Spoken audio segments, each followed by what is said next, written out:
Sí, buenos días. Tema complejo y delicado, como dije antes del corte, despenalizar el aborto por violación. La Iglesia Católica defiende la vida. Esta semana la Asamblea aprobará reformas al Código Penal, despenalización del aborto por violación, el incesto. La posición de la Iglesia. Bienvenido, arzobispo. Bueno, más que una posición de la Iglesia, de los creyentes, digo, es una posición humana, el defender la vida desde la concepción.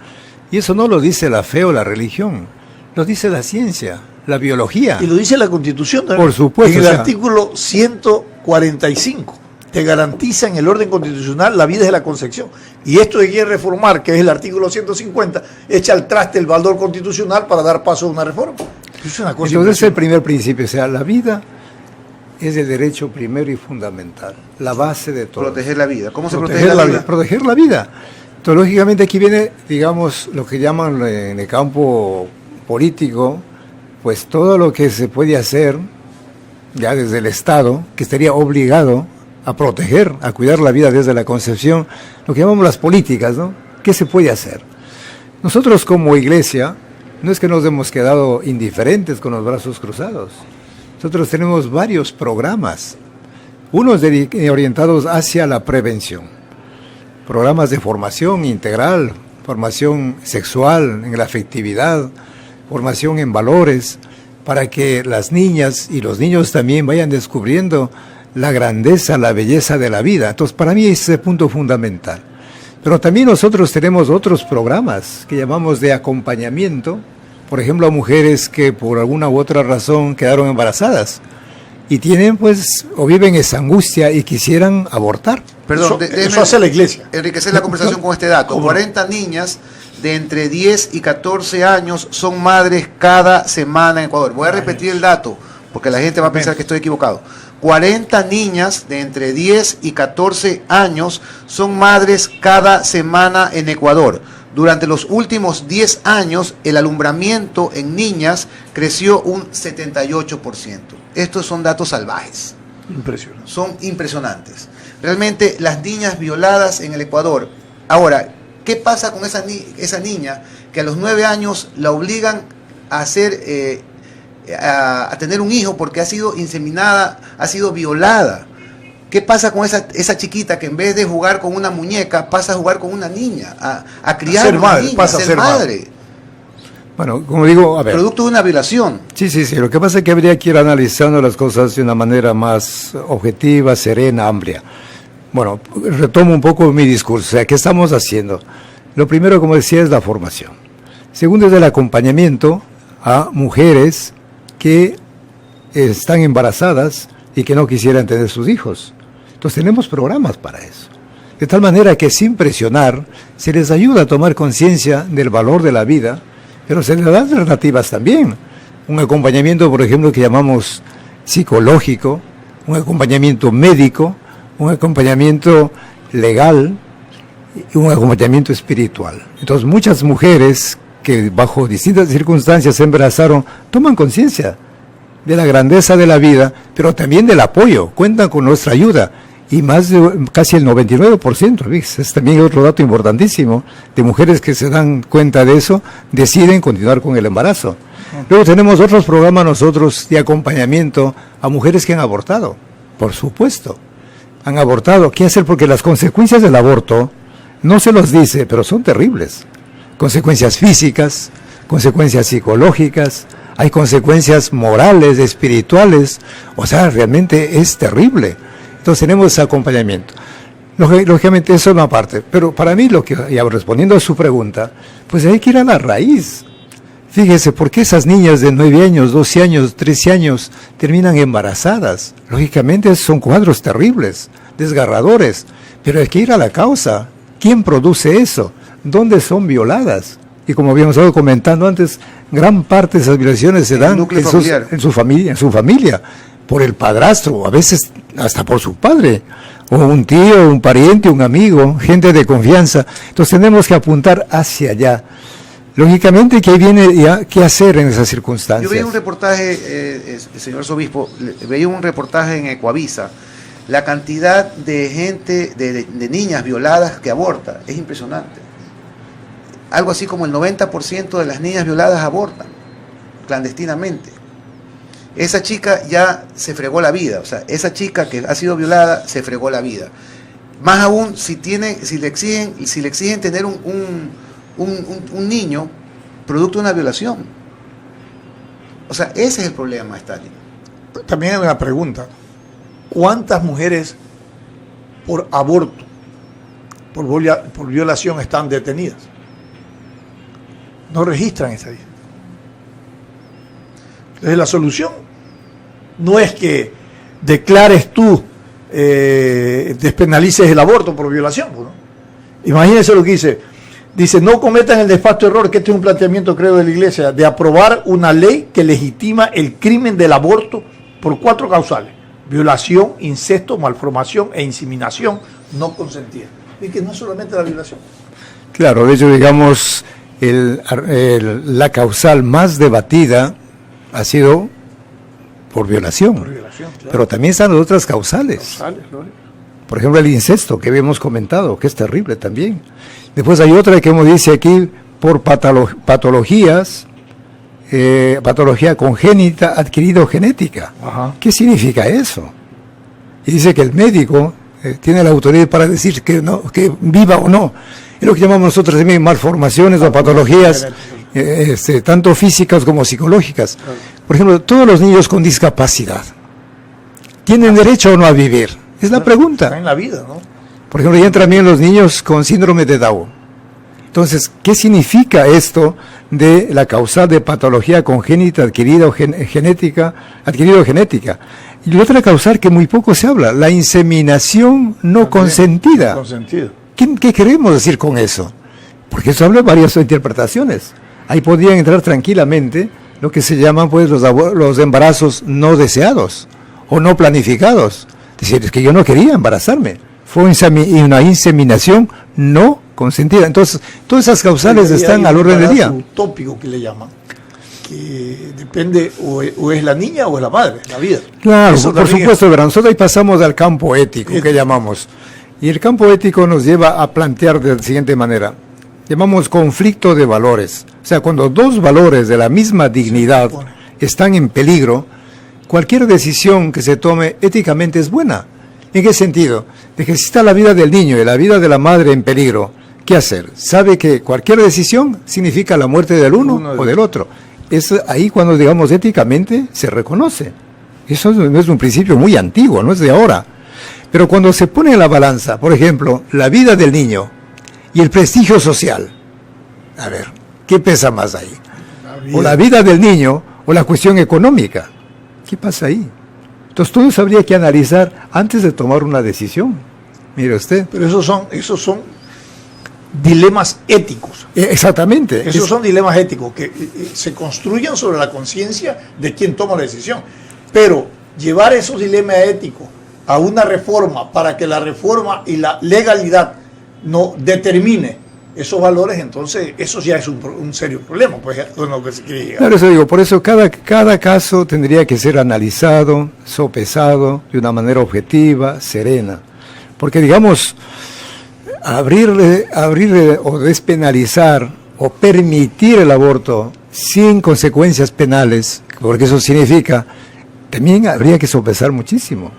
Fíjese, en el caso de las niñas que usted hace alusión, igualmente, yo veo las personas que han sido violadas, de mi experiencia pastoral, lo que más necesitan es acompañamiento, sereno, respetuoso, porque las personas de circunstancias llevan un trauma terrible. Por eso que nosotros... ¿Qué pasa con los niños que nacen producto de una violación? ¿Qué pasa con esos niños que nacen y vienen al mundo sin amor? Esa es la pregunta también. Bueno, lo que pasa es que, a ver, la vida del niño está por encima de todos. Lo que pasa es que hay casos y casos. Porque igual también se dice, es que un hijo que viene fruto, no sé, de un agresor éticamente destruido, psicológicamente, bueno, habría que ver también. No siempre el niño refleja lo que es su padre. Entonces, eso digo, son temas que tendríamos que conversar con mucha serenidad, porque aquí entramos entonces, es verdad que la madre violada los traumas que llamamos físicos, psicológicos, emocionales, espirituales, son terribles. Una niñita de 9 o 10 años, pónganse por un rato, cierren los ojos y pónganse a pensar que es su hija o es su nieta de 9 años o 10 años que es violada, es obligada a tener sexo y después se la obliga a tener un hijo. Y después es madre a criar el niño. ¿Saben ustedes otro dato que también es impresionante, Stalin, amigos radioescuchas? Los albergues en Ecuador, según el Ministerio de Bienestar Social, hay cerca de 3.000 niños en albergues esperando ser adoptados. Ese es otro drama social. Ese es otro familiar. drama cuando viene, viene una Monseñor, familia a adoptar un niño y los chiquitos dicen, llévenme a mí. Claro, ellos quieren salir y quieren salir con porque una familia. Los niños en un albergue también están faltos de amor. Así es, sí, de hecho.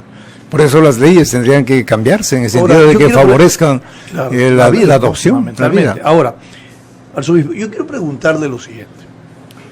Esto se resuelve en la Asamblea Nacional. Los constitucionalistas consideran que cualquier resolución respecto a autorizar el aborto es inconstitucional. Porque el artículo 145 establece, 145 establece la vida de la concepción, ¿no es cierto? Ahora, pero hay bloques políticos que han dicho, voy a dejar en libertad de conciencia el voto sobre estos temas. Y ayer, el viernes, aparecieron 4 asambleístas mujeres que decían que ya tenían los votos, como 72 votos para la despenalización del aborto. ¿Qué esperanza hay un poco, mirándolo, ya desde la resolución de la Asamblea, de que esto no se apruebe? Y si se aprueba, ¿qué alternativas de presión y de reivindicación de orden familiar y social tiene la sociedad para cambiar esto, para dejar sin efecto esto? Unos dicen que podemos ir a una consulta popular, ¿no?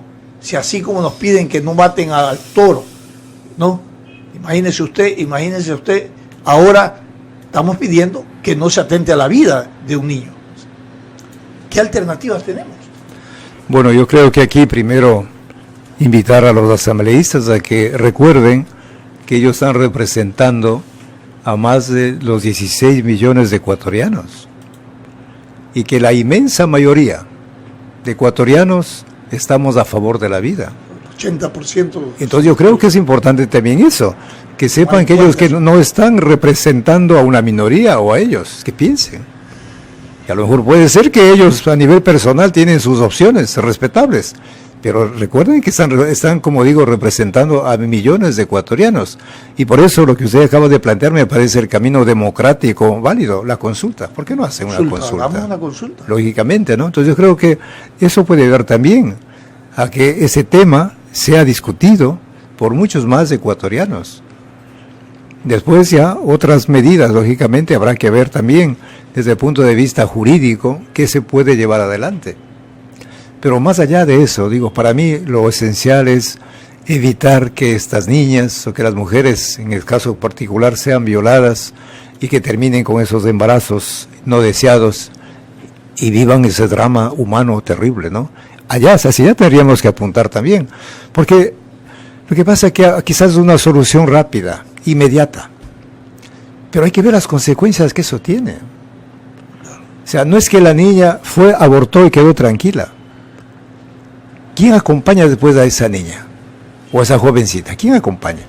Entonces no hay políticas de acompañamiento a esas mujeres, y aquí el Estado tendría que hacer algo. Eso es una obligación. Porque no basta llevar a la niña a un abortuario, decir usted aborte y chao, adiós. El problema está resuelto, usted verá cómo sigue adelante.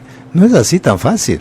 Por eso yo comencé diciendo que nosotros como iglesia tenemos unos programas de acompañamiento a las mujeres que han abortado sin juzgarlas ni condenarlas. Lógico. Porque entendemos que para abortar realmente vivieron dramas terribles a nivel social, a nivel económico, a nivel psicológico. O sea, hace que la persona no esté, voy a utilizar una expresión, no esté en sus cabales. Es una decisión a lo mejor que la tomó, ni siquiera la tomó, la dieron tomando otros. Entonces, ¿cómo acompañar a esas personas?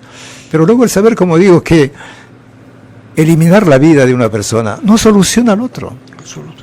O sea, una injusticia no se soluciona con otra injusticia, porque tan injusta es la violación tan dramática que igualmente también Quitar la vida. Quitar la vida. Y es que es de quitar la vida, fíjese usted.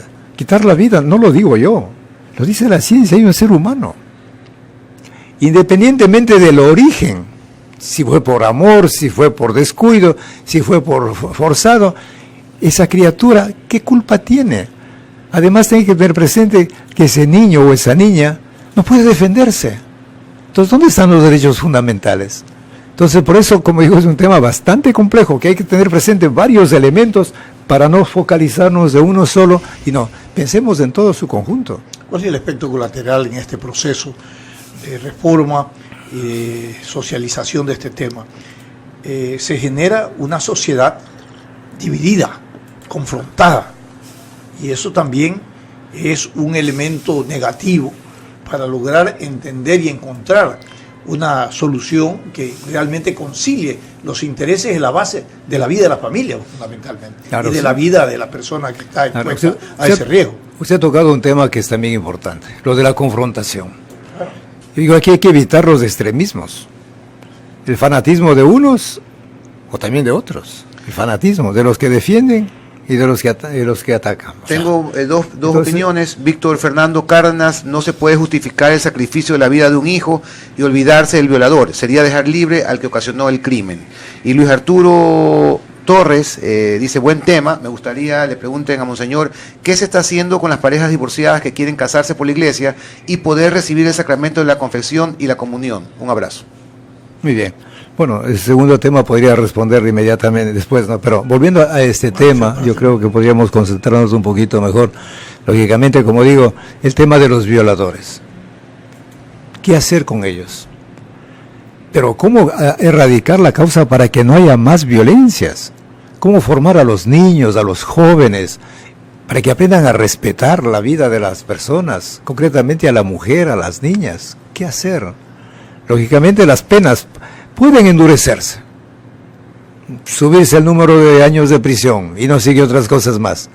Pero ustedes van viendo que hay estados, hay países donde está legalizada la pena de muerte y los índices de violencia no han descendido. Entonces es una pregunta bastante compleja. ¿Qué hacer ante eso? ¿Qué roles tienen los estados, los gobiernos, políticas de estado para garantizar la vida en función también de una preparación y formación? Claro. Como lo hace la iglesia, por ejemplo. Entonces ahí volvemos nuevamente pues al tema de la familia. O sea, reconstruir ese ¿cómo llamaríamos? Ese tejido social familiar, donde el niño comience pues que aprende el niño los valores humanos que llamamos el respeto, la consideración, la transparencia y todos los otros valores que son importantísimos, de tal manera que no haya ese tipo de dramas humanos. Terrible, tema realmente de mucha preocupación, pero hay que seguir avanzando en la línea de la preservación de la vida, y los gobiernos y los estados tienen la primera responsabilidad de preservar la vida y la seguridad de la gente, y eso realmente no lo recibimos. Nosotros que tenemos el derecho, los ciudadanos, no lo recibimos como tal. Y ahí hay un problema, que cuando estos gobiernos o los estados no garantizan esos valores fundamentales, esos derechos fundamentales, pierde la confianza social el ciudadano frente a los gobiernos de turno. Y viene la confrontación a la que estamos hoy expuestos por este tema. Porque digo, se puede despenalizar o permitir que se llame el aborto sin consecuencias penales y hablar de quitar todas las penas, ya, todas las penas. Pero el crimen sigue ahí, pues es delito. O sea, el niño sigue muriendo. Sí. Sea que vaya a la cárcel o no a la cárcel, pero hay un niño que muere. Claro. Esa es la realidad. O sea, y también que todos sentenciamos a la vida en el vientre. Pero y también los traumas de la mujer. Cambio la penalización. Pero también los traumas, ¿no? de la mujer que ha abortado. ¿Por qué no lo dicen? Entonces a veces se minimiza y se anula. Monseñor, aquí dice Adolfo Cajiao: buenos días a todos, una pregunta para el panel. ¿Qué pasa si en lugar de obligar a una niña de 10 años a mantener un embarazo producto de una violación, se toma la pastilla el día después? ¿Cuál sería ahí el inconveniente moral y legal? Bueno, lo que pasa es que también esa famosa pastilla de día después, yo digo, pues ha sido tan discutida, de lo que la información que tenemos nosotros, y no porque lo digamos nosotros, sino porque está ahí, hay que leer nada más. ¿Cuáles son los efectos de esta llamada pastilla de día después? Impedir la ovulación. Ya, pero ahí no hay vida todavía. Ya, primero, Segundo, impedir la fecundación. Y el tercer efecto, que no se dice, es impedir la anidación del óvulo fecundado. Claro, pero ahí hay una reflexión. Entonces, el violador viola ahora ya. a una chica. No, pero para contestar, ya. para un poco intercambiar esta idea que me parece interesante. Hoy violan a la chica, hoy. Se toma esa pastilla de un día después. Si la violas hoy, no hay vida, no hay nada. No hay nada. Puede salir embarazada como no puede salir embarazada. Eso es la función biológica de todo este proceso. Hasta ese momento, si se toma la pastilla para evitar el embarazo, no está atentando a la vida de nadie. No existe vida. Eso digo, es lo que pasa es que habrá con esas... Es interesante esa reflexión. O sea, con esos tres efectos, que eso está demostrado por la ciencia, no por mí. Correcto. Como digo, el impedimento... Pero eso impide eso. Impide la ovulación, impide la fecundación e impide la anidación, porque el momento que ya el óvulo ha sido fecundado, esa pastilla no le mata, no le destruye. ¿Pero qué hace? Entonces, impedir crea un espacio hostil en el endometrio, en el útero, de tal manera que ese óvulo fecundado no puede ser anidado. Y si la vida comienza en la concepción, que lo dice, lo prueba la ciencia, no la fe, no la religión, eso es importantísimo. La ciencia, la biología molecular que llamamos la genética, demuestra que la vida comienza en la concepción. Entonces, si hace ese óvulo fecundado y no puede anidar, ¿qué hace? Muere. Entonces es un efecto también abortivo que se llama. Pero a veces que dice, no, es que no es abortista. Digo, a ver, lea bien los efectos. Y luego toda esa carga, digamos, de sustancias químicas que la mujer recibe, según los entendidos, equivale pues a más de 100, 120 pastillas habituales, anticonceptivas. O sea, también todo eso tiene que saber la persona, porque no solamente tómese, ¿ya? Entonces aquí entramos al campo ético, o sea, a decir la verdad, a decir, mire, cuáles son los efectos de eso, pero no por intereses económicos o políticos, o simplemente para callar al otro, no, a partir de la realidad que se está dando ahí, la verdad. Yo digo, la verdad nos dará libros, dice Jesús, pero aquí en ese campo la verdad científica, la volar ética, todo eso hay que hablar. Entonces, por eso entramos, casi siempre es un tema ético, fíjese, cuando se habla mismo del aborto. El aborto es una interrupción del embarazo. A ver, veamos si es una interrupción. ¿Qué entiende por interrumpir? Es detener momentáneamente un proceso. Y luego continúa. Aquí no hay tal interrupción, aquí se acabó, definitivamente. Y dice, puede abortar después de la 14ª semana. Hay vida. Se utiliza la palabra semana. Oiga, pero póngase a pensar en meses. ¿Cuántos meses son? 3 meses y medio. Y la gestación ha recorrido más de la tercera parte. ¿No? Entonces, no, es que es un conjunto de células. Oiga, no, señor. Todos hemos sido un óvulo fecundado. Todos. Todos fuimos un cigoto. Todos fuimos un embrión. Todos hemos sido un feto. Imagínense que alguien interrumpía por utilizar esa palabra, no estaríamos aquí conversando. De tal manera que la vida tiene un proceso desde la concepción hacia el final que es irreversible. Entonces no podemos detener para luego continuar. Entonces son, por ejemplo, este tipo de cosas. Otra afirmación, el derecho a decidir sobre su cuerpo. Pero dígalo todo, sobre su cuerpo, pero no sobre el cuerpo de otro. Entonces, esos son, digamos, a veces los sofismas, los eufemismos, las palabras, digamos, que llevan a la gente a confundir, pero luego la verdad es la verdad, o sea, murió un niño. Lógicamente que esos casos extremos que usted acaba de decir, una niña de 9 años, de 10 años, de 11 años, que ha sido violada y queda embarazada, es un drama tremendo, por supuesto, que hay que hacer. Pero el aborto no es la solución. Tampoco lo otro. A ver, ¿qué hacemos? Por eso es un tema que tendríamos que conversar, pero yo digo a partir de la realidad, a partir de la vida, a partir de cada situación, porque a veces hablamos solamente a partir de estadísticas, de números, donde el ser humano pues queda en el anonimato, un ser humano sin rostro, sin historia, sin vida. Entonces ese es el problema, es el peligro para nosotros. Arzobispo, en definitiva... ¿Cómo siente esta diócesis usted? Bueno, a ver, esta diócesis, ¿cómo la siento? Yo digo con mucha esperanza, mucha esperanza. Y esa esperanza también está fundada, porque cuando voy y visito los barrios, visito las parroquias, encontrar a la gente que está unida, que está alegre, que quiere luchar, que quiere salir adelante, resolver los problemas, porque los problemas justamente están ahí, de todo orden, pero lo maravilloso, yo digo, es que la gente quiere salir, no se da por vencida, no se resigna, no es conformista. Entonces eso me da mucha esperanza de esta diócesis, ¿no? quizás la pregunta que usted planteó ahí de lo de la comunión a los divorciados vueltos a casar, es un tema que estamos trabajando. De hecho, tenemos una pastoral que se llama pues de acompañamiento a personas en segundas nupcias.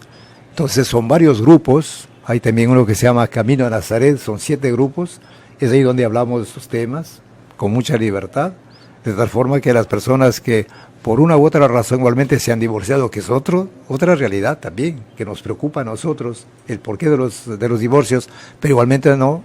Primero, la primera cosa que decimos es que dentro de la Iglesia Católica no están excomulgados, como recordó el Papa, son parte de la Iglesia. Y por lo tanto, pues tienen todos los derechos también, como creyentes, como cristianos, a ser acogidos, acompañados. Y dentro de ese proceso hablamos también con mucha claridad lo de la comunión que pueden tener o no pueden tener. Lo que pasa es que siempre pueden o no pueden, digo no. Pero el Papa dice, hay que discernir situación por situación. Muchísimas gracias al arzobispo Luis Cabrera por la participación en este noticiero.